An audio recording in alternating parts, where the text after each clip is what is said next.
आज की कहानी शुरू होती है एक खूबसूरत और शांत गांव से, यारानापुर। यहाँ रहते थे तीन जिगरी दोस्त, राइस्टार, ज्ञान भाई और एक प्यारी सी लड़की पायल, जो राइस्टार की गर्लफ्रेंड थी। तीनों ने मिलकर एक छोटा सा लेकिन दिल से बना हुआ ढाबा खोला था। नाम था दोस्ती की मिसाल। हर दिन ढाबा ग्राहकों से भरा रहता। गांव वाले कहते थे, ये सिर्फ खाना नहीं, ये तो दोस्ती का स्वाद है। ग्राहक हंसते हुए, खाना खाते हुए, दोस्त मिलकर सर्व कर रहे हैं। सब कुछ एकदम परफेक्ट चल रहा था। लेकिन एक दिन अंधेरा छा गया। गांव में एक बदमाश आया। नाम था टुंग टुंग सहू। पहली नजर में ही उसकी नीयत पयाल पर खराब हो गई। एक दिन जब पयाल बाजार जा रही थी, तभी टुंग टुंग ने उसे रोका और कहा, पयाल, मैं तुमसे कुछ कहना चाहता हूँ। पायल, बोलो, क्या बात है? तुम मैं तुमसे बहुत प्यार करता हूँ और शादी भी करना चाहता हूँ। क्या तुम मेरी गर्लफ्रेंड बनोगी? पायल और साफ जवाब में, सॉरी, लेकिन मेरा पहले से ही बॉयफ्रेंड है और उसका नाम है राइस्टार। हम एक दूसरे को बहुत पसंद करते हैं। तुंग सहूर का दिल टूट गया, लेकिन उसकी सोच जहरीली थी। वो बड़बड़ाता है, अगर पायल मेरी नहीं हुई तो मैं उसे किसी और की भी नहीं बनने दूंगा। उसने एक शैतानी प्लान बनाया।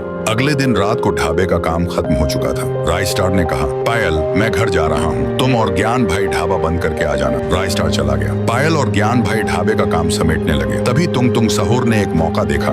उसने ढाबे से बिरयानी का ऑर्डर दिया। ज्ञान भाई बोला, पायल, तुम ढाबे का ध्यान रखना, मैं ये ऑर्डर डिलीवर करके आता हूँ। जैसे ही ज्ञान भाई निकले, तुंग अपने दो गुंडों के साथ ढाबे में घुस आया। पायल बोली, ढाबा बंद हो चुका है, कल आइए। तुंग बोला, हमें तो कुछ और चाहिए। और अचानक उसने पायल के सिर पर वार कर दिया। पायल जमीन पर गिर पड़ी। फिर उन दरिंदों ने उसके साथ घिनौना काम किया। पायल चिल्ला रही थी, मुझे छोड़ दो, लेकिन उन्होंने एक न सुनी। फिर उसे वहीं अधमरा छोड़कर चले गए। पायल की मौत हो चुकी थी। कुछ देर बाद ज्ञान भाई लौटे। उन्होंने पायल को देखा। वो जमीन पर पड़ी थी, उसकी सांसें थम चुकी थी। ज्ञान भाई ने तुरंत राइस्टार को फोन किया। राइस्टार अपनी बाइक लेकर तूफान की तरह ढाबे पर पहुंचा। पायल की लाश देखकर उसका खून खोल उठा। वो चीखा, सीसीटीवी देखो, फुटेज में सब कुछ साफ था। तुंग सहूर और उसके गुंडे ही कातिल थे। अब राइस्टार और ज्ञान भाई ने उठाया बदले का हथियार। दोनों निकल पड़े तुंग के इलाके की ओर। तुंग तैयार था। उसने कई गुंडे बुला लिए थे, लेकिन उसे क्या पता था कि दोस्ती का जुनून किसी भी फौज पर भारी होता है। मुझे पता था तू आएगा, इसीलिए पहले से तेरे लिए तैयारी कर रखी है। ज्ञान भाई बोला, आज तेरा और तेरे गुंडों का हिसाब होगा। फिर एक भयानक लड़ाई शुरू हुई। धुआं, चिल्लाहटें, गोलियों की आवाजें, हर तरफ तबाही थी। और जब धुआं छटा तो राइस्टार और ज्ञान भाई तख्त पर बैठे थे।